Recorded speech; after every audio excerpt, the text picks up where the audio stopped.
Alright, so Clayton Hale is using his tremendously large corn auger to pilot up corn in the shape of a right circular cone at 300 cubic feet per minute. This is when you know it's a related rate.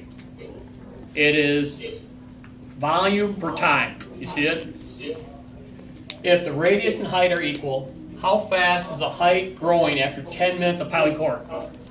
Alright, I made a little figure for all our people in YouTube land who don't know what piling corn looks like. An auger that is almost as big as the pile of corn. Alright, this is corn coming out the top. I still cannot get over how large this auger is. It is huge, alright?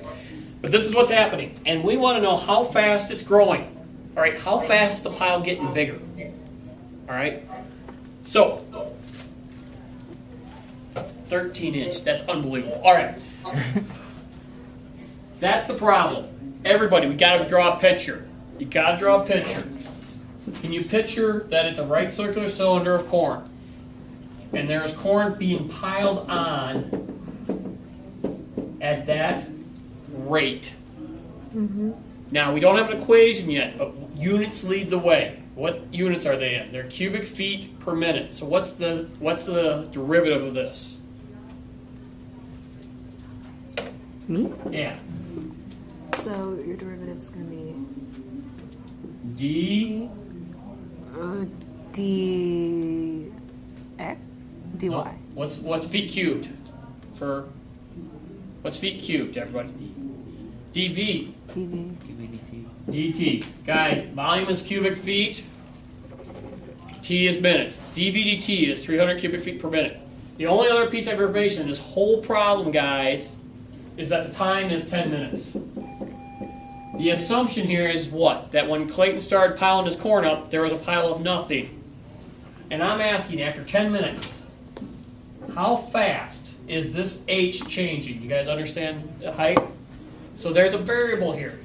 It's dh dt. That's what we're interested in. When? When time equals 10 minutes. Which would be the x? Well, that's our unknown. Which, yeah, you're thinking about the variable. All right, so everybody, to kind of keep us rolling so we can spend more time talking, I actually made a sheet that I'll just kind of take a picture of, all right? So I'm going to work my way through this. Let's see if this works. Add a page, and it's going to be the same picture, so hang on. Hopefully this works. Well, I think it's done. I'll make that screen size. All right. So right now, if I make this screen size, in Albany, I hope you can see this on your computers. I have 300 cubic feet dV/dt. I have a pile where h and r were the same. I forgot to write that down, right? That the radius and the height are the same. And I know I want dH dt after 10 minutes. Everyone, this is all we know. Even this equation I show here, V equals, if I cover it with my arm, that is, we don't even know that. You have to know that just from geometry or algebra 1 or be given it. All right? We only have the information up here. All right? But we do know volume is equal to 1/3 area of the base times height. All right? And in this case, the base is pi r squared. So the formula for volume is 1/3 pi r squared h. Everybody, we got dV dt, so we have to take a derivative with respect to time. This is implicit differentiation. Now, don't write this down if you're taking notes. Because here's what I think. When you look at r squared h, are the radius and height both changing? So if you took the derivative of this right now, and I did on my sheet, you'd have to use a product rule. All right, but there's a problem here. If I use the product rule,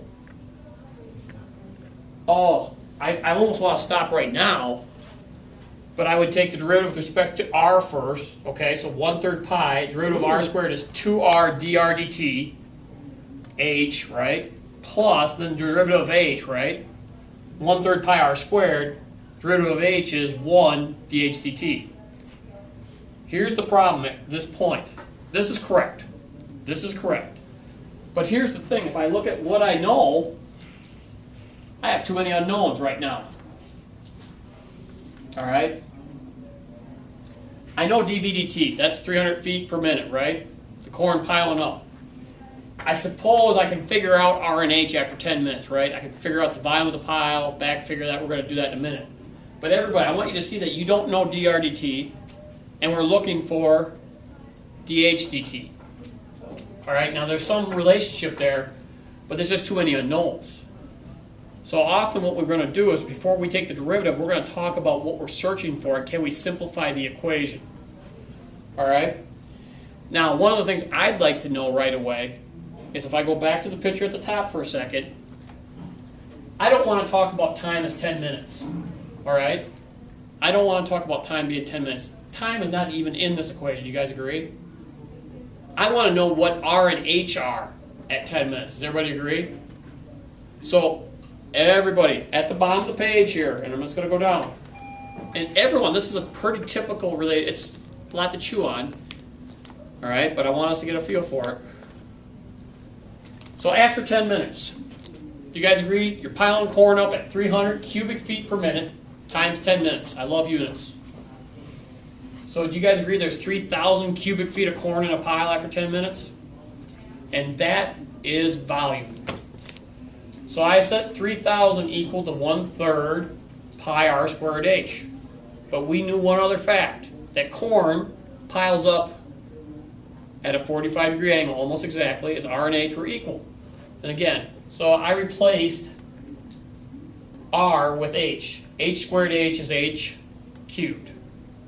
Everybody, I'm not going to go through the algebra, right? We just got to multiply by 3, divide by pi, and take the cube root. And what I get here is that in 10 minutes, starting from nowhere, you have a corn pile that is 14.2025 feet tall. You have a very large corn pile, all right? You have 3,000 cubic feet of corn, probably what, 1,200 bushels. It is a very tall pile of corn out in the field. All right, 14 feet tall for round numbers. All right, let's go back to the top then. And if we go back to the top now, and I change the problem, it looks like this now. Corn pile, 300 feet piling up, right? That's dVdt. H and R are the same. dHdt is what we're searching for. How fast is the height pile changing? But not when 10 minutes. When H is equal to 14.2025 feet. Have you guys realized so far all I've done is showing you don't derivative right away? And we've done a ton of algebra just to find the height. We haven't really done much calculus yet. All right, it's calculus time. All right. Now we're going to write the volume equation. And that volume equals pi r squared h over 3. You know it's a product rule, right?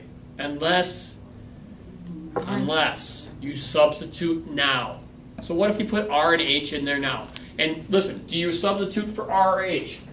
I would not replace h with r, because I am not searching for dRdt. I'm searching for dHdt. I want this equation to have h in it.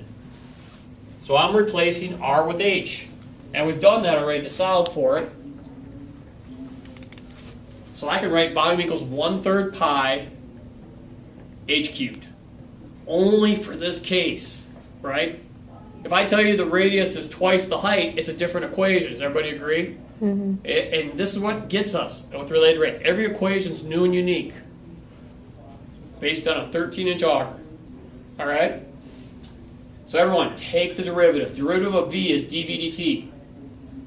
All right? The derivative of h cubed is 3h squared dHdt. 3 times a third is just pi, right? 1/3 pi times 3 is just pi. H squared dHdt. At this point, all right, at this point, we now have dVdt. We know we're piling corn up at 300 feet cubed per minute. We've calculated h at 10 minutes as 14.2025 feet. We can find dHdt. Okay, we can find dHdt. So it's just plugging the numbers now. And if I do that, it would look like this. Do you guys agree? Now, in science class, what would you do? you'd solve for dHdt in variables first, right? Not me. I plug in the numbers, and I take 300 divided by pi 14 squared, and use the decimal, okay? When I do that, and this is just algebra again, I'm not going to spend time with algebra, your answer comes out to be dHdt, when the height of the pile is 14.2025 feet, is growing because it's positive, right? The height's getting bigger, and that makes sense because you're piling corn on. Does everybody agree? Sign's important. Of 0.4734 feet per minute. So that means, and I like to think of inches, so I multiplied it by 12. That means it's growing 5.7 inches per minute. All right? So that 14-foot pile, roughly in another minute, will be 14 feet 6 inches. In another minute, will be roughly 15 feet. But everyone, I want to make sure you see this because we've developed this really cool equation right here. dV/dt equals pi h squared dH/dt. I can find the rate of change now because the auger is constant, right? dV/dt is always the same number. I can find dH/dt for any height of the pile. For any value. And all right? Wait, so could you also hypothetically use it to find the radius at any given point? Yeah, you could use that for the height. But now here's the question, because Clayton, the thing I think you got to think to yourself is the auger is maybe 20 feet up, right? Maybe 30 feet up, whatever. I just made it 20 feet. Is it okay to wait 6 minutes? Because you don't want the corn pile to run in the auger. Does everybody agree? Mm-hmm. So this is what you're really thinking about, because right now it's 14 feet, all right? And I want to know about 20 feet. You guys agree that's 6 feet? Well, I know the rate of change right now is about 6 inches per minute. Half a foot, right? Well, that means I have plenty of room for 6 minutes, right? Because it would grow 6 times half a foot is roughly 3 feet. You guys agree? But let me ask the million-dollar question to end this problem with. Is this rate of change increasing or decreasing as the pile gets taller? Rate is decreasing. All right. And I want to show this. So what I did is I just picked some different heights, guys. I did the same calculation at a height of 18 feet and a height of 19 feet. So when the height was 14 feet, guys, it was growing 6 inches, 0.47. When the height of the pile was 18 feet, just 4 feet higher, the rate of change has slowed down to 0.3 feet per minute. And if you go to 19 feet, it slows down even more to almost 0.25, about 0.26 feet per minute. Guys, think about this. What do you think the rate of change was when the pile was 1 foot?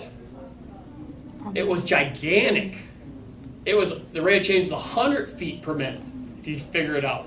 Okay, it was 300 divided by pi. So again, rate of change. So again, the dH/dt is increasing, but the rate of changes of the rate of change is decreasing. Do you see how this number is getting smaller? And guys, does that make sense to you? As the pile gets bigger, it's getting a lot more volume, right? Very complicated problems, all right? Keep practicing.